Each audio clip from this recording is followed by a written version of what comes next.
Hi అండి, Ranjith Kumar talks లో upload చేసే పాడ్కాస్ట్ లోని బెస్ట్ ఇన్ఫర్మేషన్ ని రంజిత్ కుమార్ క్లిప్స్ ఛానల్లో అప్లోడ్ చేస్తున్నాము. సో ఫుల్ పాడ్కాస్ట్ ని చూడాలనుకుంటే do check out Ranjith Kumar talks.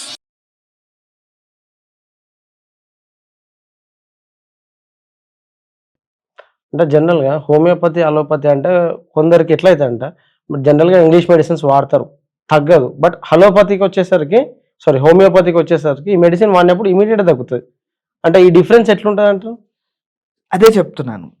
ఎక్కడైతే మీకు హోలిస్టిక్గా ట్రీట్ చేయాలో అక్కడ అలాంటి కేసెస్ హోమియోపతికి వచ్చాయంటే తగ్గుతుంది. ఎక్కడైతే నాకు జూమ్ ఇన్ అప్రోచ్ కావాలో నేను అక్కడ హోమియోపతిని ఇస్తే చాలా సార్లు ఏమవుతుంది, సర్జికల్ కేసెస్ ఉంటాయి. ఇప్పుడు నేను సర్జికల్ కేసెస్ని మొదలు పెడితే చాలా మంది డాక్టర్స్ ఉన్నారు, వాళ్ళు చూపిస్తారు కూడా రిజల్ట్ని, ఇలా మేము సర్జికల్ కేసుని తగ్గించాము అని. అంత ఎక్స్పర్టైజ్ అందరికీ ఉండకపోవచ్చు. అండ్ రెండు, అవి మిరాక్యులస్ రిజల్ట్స్ అంటాను ఎక్స్పర్టైజ్ కన్నా కూడా. అందరికీ అలాంటి రిజల్ట్ రాకపోవచ్చు. అప్పుడు ఏం చెయ్యాలి, మీరు జూమ్ ఇన్ అప్రోచ్ లో ఎవరు ఎక్స్పర్టో వాళ్ళ దగ్గరికే వెళ్ళాలి. అలోపతిక్ సర్జన్స్ ఉన్నారు. బేసిక్ గా నేనేం చెప్తాను అంటే, ఈ అలోపతి, హోమియోపతి, ఆయుర్వేద, యునాని, సిద్ధ, న్యాచురోపతి ఇన్ని గొడవలు వద్దండి. అందరం డాక్టర్స్ కలిసి పనిచేద్దాం. ఎందుకంటే నేను లేదంటే ఇప్పుడు పేరు మోసిన కార్పొరేట్ హాస్పిటల్లో కూర్చుని ఇంకో డాక్టరు, ఎవ్వరం కూడా మేం గొప్ప అని చెప్పుకోవడానికి కూర్చోలేదు. ఎవ్వరం ఎదురుగా మా ముందొచ్చి కూర్చొని కష్టపడుతున్న పేషెంట్ కి ఉన్న సఫరింగ్ ని, వాడి బాధని తగ్గించడానికే కదా మేము ఉన్నది. అప్పుడు నేను గొప్ప నువ్వు గొప్ప అన్న డిబేట్ ఎందుకు జరగాలి? సో సిస్టమ్, ప్రతి సిస్టమ్ గొప్పది. ప్రతి సిస్టమ్ కి కొన్ని అడ్వాంటేజెస్ ఉన్నాయి, ప్రతి సిస్టమ్ కి కొన్ని లిమిటేషన్స్ ఉన్నాయి. సో ఇది అర్థం చేసుకొని ఒకరితో ఒకరం చేయి కలుపుకొని ముందుకెళ్తే పేషెంట్ చాలా ఆరోగ్యకరంగా ఉంటాడు. అందుకనే మీరు చూస్తే ఇప్పుడు డైట్ కరెక్షన్స్, మీరు ఏ పెద్ద హాస్పిటల్కి వెళ్ళినా, ఏ చిన్న హాస్పిటల్కి వెళ్ళినా డైట్ ఇవి తినాలి, పలానా తినాలి అని ఎందుకు చెప్తారు? వాస్తవానికి ఆలోచిస్తే డాక్టర్కేగా నష్టం. మనకి న్యూట్రన్స్ వచ్చినప్పుడు నెక్స్ట్ టైం వెళ్ళాం కదా. కానీ ప్రతి డాక్టరు అనుకునేది ఏంటి అంటే, నా పేషెంట్ బాగుండాలి, పేషెంట్ బాగుంటే నేను బాగుంటాను. ఆ సాటిస్ఫాక్షన్ కోసమే అందరం దిగేది. ఈ మెడికల్ ఫీల్డ్ లోకి అడుగు పెట్టేదే అలాంటి ఒక సాటిస్ఫాక్షన్ దొరుకుతుంది అన్న ఒక ఆలోచనతో. కాబట్టి మోస్ట్ ఆఫ్ ద డిస్కషన్ దేని మీద జరగాలి అంటే, అందరం ఎలా కలిసి ముందుకెళ్ళాలి అని. అండ్ ఈ మధ్య కాలంలో మీరు మన హైదరాబాద్ లో చూస్తే కూడా చాలా మీటింగ్స్ ఇంటిగ్రేటెడ్ మెడిసిన్ మీద జరుగుతున్నాయి. ఇంటిగ్రేటెడ్ మెడిసిన్ అంటే ఎక్కడ ఎవరు ఎంత సహాయం చేయగలరో అంత సహాయం చేస్తూ, పక్కన వాడు ఇంకొంచెం సహాయం చేయగలడు అని తెలిసినప్పుడు పక్కన వాడి దగ్గరికి పంపడం. ఇలా ఇంటిగ్రేటెడ్ అప్రోచ్ లో అందరూ కలిసి ఒక యూనిట్ లాగా పనిచేయడం అన్నది జరుగుతుంది. End of the day cure చేయాలి, end of the day main goal అది. సో దాంట్లో నా సిస్టమ్ గొప్పదా, మీ సిస్టమ్ గొప్పదా కన్నా కూడా తగ్గించగలుగుతున్నామా, ఈ ఆలోచన ఒక్కసారి అందరిలో వచ్చేసింది అనుకోండి, ఈ డిస్కషన్ అన్నది పూర్తిగా మాయమైపోతుంది. ఓకే, ఇప్పుడు మనకు జనరల్ గా మెడిసిన్స్ హోమియోపతిలో అంటే జనరల్ గా షుగర్ అనేది బ్యాడ్ అంటారు హెల్త్ కు. అవును. అంటే షుగర్ ఫామ్ లో, అంటే ఫ్రక్టోస్ ఫామ్ లో మనకు పిల్స్ లో, షుగర్ పిల్స్ లో మెడిసిన్ మిక్స్ చేసి ఇస్తారు. అది ఎంతవరకు అంటే డ్యామేజ్ చేయదా బాడీకి ఏమన్నా? ఓకే, దీంట్లో జనరల్ గా అందరం కూడా తీసుకునేటప్పుడు ఆ తెల్ల గోళీలు, ఏవైతే సాబుదానా గోళీలు అంటారు చాలా మంది, దాని ద్వారా ఇస్తున్నాం కాబట్టి అందరూ అదే అనుకుంటారు. కానీ వీటిని వెహికల్స్ అంటాం. ఓకే, అది ఫార్మసీ లాంగ్వేజ్. దాంట్లో మనం జనరల్ గా వాడుకలో వాడే సిరప్ అన్న పదం వాడతాం. సిరప్ అన్నది ఒక వెహికల్. ఓకే, అంటే what is actual meaning of అంటే వెహికల్ అంటే దానికంటూ ఒక నేచర్ ఉండదు. ఓకే, అది ఏం చేస్తుంది అంటే, మీరు ఏదైతే మెడిసిన్ ని ఇస్తారో ఆ మెడిసిన్ ని తనలో దాచుకొని మీరు మీ దాకా చేర్చడం కోసం, ఆర్ ఒక పేషెంట్ దాకా చేర్చడం కోసం మధ్యలో కొంత స్టోరేజ్, కొంత ట్రాన్స్పోర్ట్ మెకానిజం ని చేస్తుంది. అది మనం ఇస్తున్న సబ్స్టెన్స్ ని మార్చదు, దాని కెమికల్ ఫార్ములేషన్స్ ని మార్చదు, దాంతో రియాక్ట్ అవ్వదు. దాన్ని వెహికల్ అంటాం. అలా సిరప్ ఒక వెహికల్, ఆక్వా డిస్టిలేటా అదొక వెహికల్, నీళ్ళే ఓకే ప్రాపర్ గా ఐ మీన్ మనం వాడే ప్యూర్ వాటర్ Okay. అదొక వెహికల్.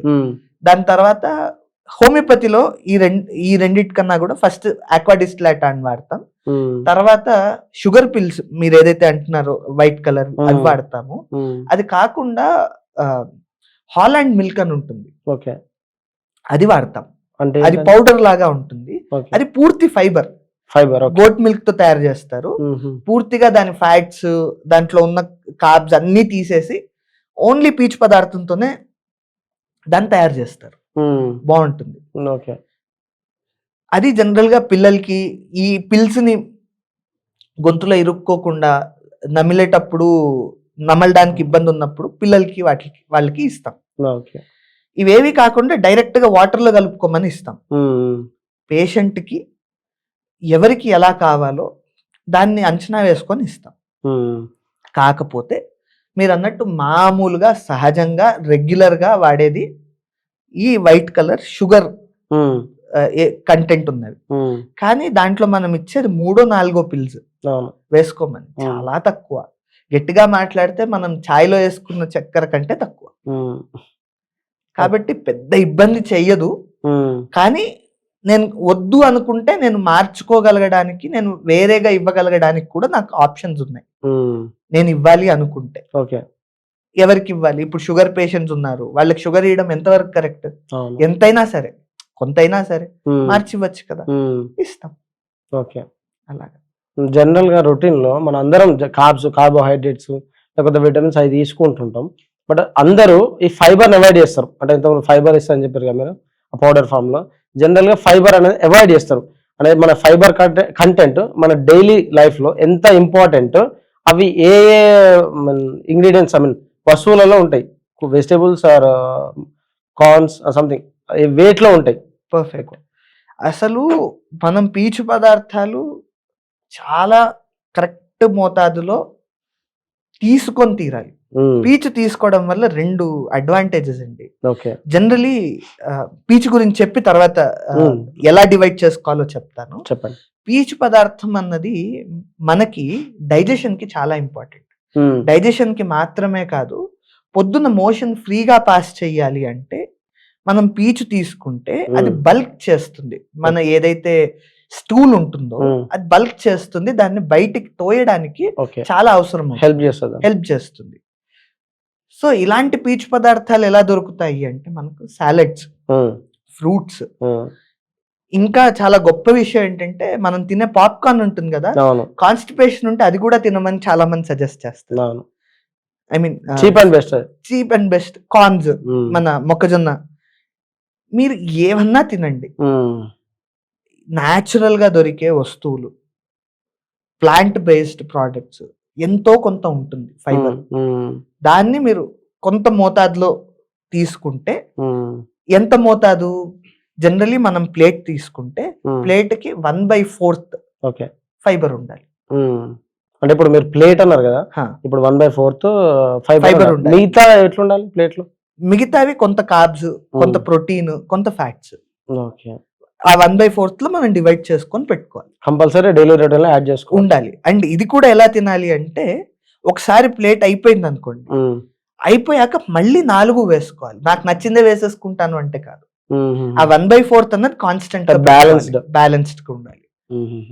ఓకే, మీరు ఇది అన్నారు కాబట్టి ఈ మధ్య కాలంలో మనకి జనరల్ గా జరుగుతున్న ఇబ్బందులు ఏంటంటే, మనకి కామన్ డెఫిషియన్సీస్ కొన్ని ఉన్నాయి. B12 deficiency, vitamin D deficiency. వీటిల్ని మనకి ఇండియా లాంటి కంట్రీలో న్యాచురల్ గా అవైలబుల్ గా ఉన్న, ఐ మీన్ సన్లైట్ మనకి పుష్కలంగా ఉంటుంది, కానీ మనకి ఎవ్వరికి వెళ్ళే తీరిక, వెళ్ళాలి అన్న ఆలోచన ఉన్నా వెళ్ళగలిగే పొజిషన్స్ ఎవరికి లేవు. పొద్దున్న 10ంటికి ఆఫీస్కి వెళ్ళిపోతే మళ్ళీ ఏ రాత్రికో వస్తున్నాం. దీనివల్ల డెఫిషియన్సీస్ వస్తున్నాయి, వైటమిన్ డి డెఫిషియన్సీ వస్తుంది. ఈ డి డెఫిషియన్సీ వల్ల ఏమవుతుంది అంటే, మనకి ఏదైతే న్యాచురల్ రిథమ్ ఉందో, రాత్రి ఎక్కువసేపు మేల్కోవడము, సర్కాడియన్ రిథమ్ ఏదైతే ఉందో అది పూర్తిగా డిస్టర్బ్ అవుతుంది. దీనివల్ల రాత్రి నిద్ర పట్టట్లేదు అంటున్నారు కదా, దానికి కారణం చెప్తే మీరు ఆశ్చర్యపోతారు. ఓకే. మన శరీరంలో పీనియల్ గ్లాండ్ అని ఒక చిన్న ఒక గ్లాండ్ ఉంటుంది. అది మెలటోనిన్ అనే ఒక హార్మోన్ ని రిలీజ్ చేస్తుంది. ఆ హార్మోన్ కి సన్లైట్ కి రిలేషన్ ఉంది. ఎట్లా ఉన్నది? మీరు సన్లైట్ కి ఎక్స్పోజ్ అయినప్పుడు అది ట్రిగర్ అవుతుంది. ఓకే. మీకు సన్లైట్ పోయినప్పుడు అది సెక్రీట్ అవుతుంది.